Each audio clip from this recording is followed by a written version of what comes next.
مفتی رفیع په کراچۍ کې مړ شوی دی او اوښکې ورته طالبان په افغانستان او په ارګ او په کابل کې تویوي. دا هغه سو او بېرحمه او ظالمه ملایان دي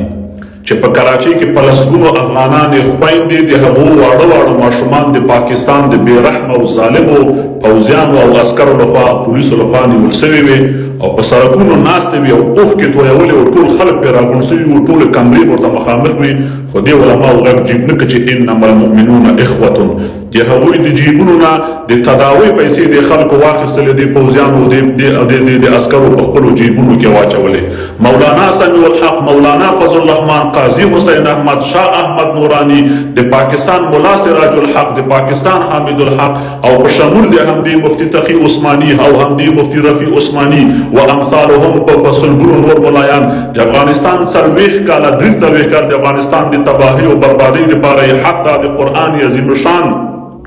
آیتونه او د رسول الله حدیثونه انحراف کې استعمال کړي د افغانستان د جهاد لپاره سو او غلط استدلال کړي د دې ظالمانو د لاسه زما د هیواد تباهي او بربادي شوې ده. په 3 کال کې یو ورځ د خلکو غږ پورته نه کړي چې د افغانستان مؤمنان مسلمانان د ژوند کولو حق لري، په دې خلکو باندې رحم وکړي او نور دا جنګونه او دا تباهي او بربادي په دې خاوره کې بند کړي. دا علماء سعودي دا د ISI لخوا نه روزل شوي ګوډاګیان او هغه غلامان دي چې زمونږ د وطن په تباهي او بربادۍ کې خودي کار کول، بلکې 40 کال زمونږ د هیواد د تباهي او بربادۍ لپاره په لسګونو زره نور ملایان دي اکوړي په شیطان خاني او فساد خاني او لوطن خاني کې هغوی هم تربیه کړو زمونږ د هیواد تباهي او بربادي کوي. د طالبانو پر راتګ سره د خلکو په خپلو کې مټایانې وویشلې او د همدې مفتی تقي عثماني لعنتي په شمول باندې نور ملایان راغلل او هلته په افغانستان کې ورور د ISI لخوا نه هم نظامي مداخلې وکړې، هم ملکي مداخلې وکړې او هم په دې ویاړ چې د افغانستان کې یوازې د اکوړي د شیطان خاني مشر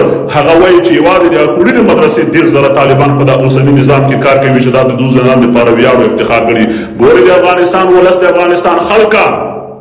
هر هغه ملا او هر هغه مفتی چې د افغانستان د تباهي او بربادۍ فتواګانې په 3 کال کې ورکړي، موږ په هغه باندې د الله او د رسول او د ملائکو او د ټول انسانیت لعنت ور باندې وایو. د قیامت پر ورځ به د ګریوان نیسو د رب تعالی په محکمه کې، د رب تعالی په عادلانه محکمې د حشر په میدان کې به دا خلک موږ د ګریوان نیسو. نن که تاسو د افغانستان په تباهۍ کې متفق یاست، فوز ISI او ټول ملایان، خو د الله رب العزت د حشر عادلانه محکمې او قضا باندې زموږ ایمان دی.